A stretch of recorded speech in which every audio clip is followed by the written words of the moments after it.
18 mois après son arrivée à la Maison-Blanche, le président américain Joe Biden entame sa première visite au Proche-Orient. Il la commence par son allié de toujours, l'antitétionniste.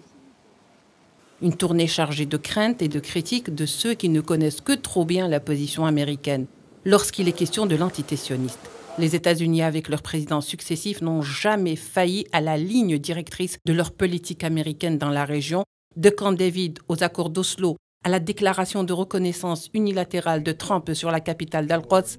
Les États-Unis n'ont jamais dévié.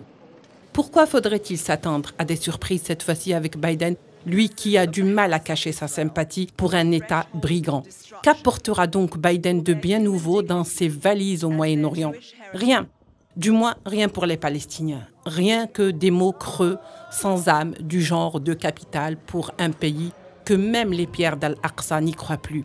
En revanche, Biden vient conforter son allié Israël avec la signature du manifeste d'Al-Quds. Le conforter dans sa politique expansionniste et complotiste contre tous les États voisins afin d'asseoir son hégémonie au-delà des frontières, jouant avec assurance aux gendarmes effrontés contre toute voix dissonante ou contre quiconque manquerait de souplesse d'échine à la suprématie sioniste. L'Iran, en l'occurrence, contre qui est scellé ce manifeste, présente le prétexte tout trouvé pour les deux alliés.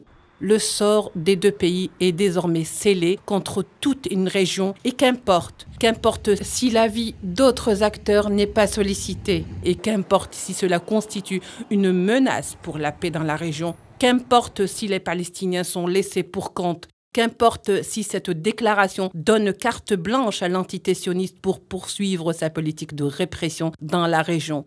Ce qui compte et ce qui importe, c'est que le Moyen-Orient reste à la solde d'Israël. Est-ce donc cela le message que Biden a voulu distiller pour sa première sortie au Moyen-Orient?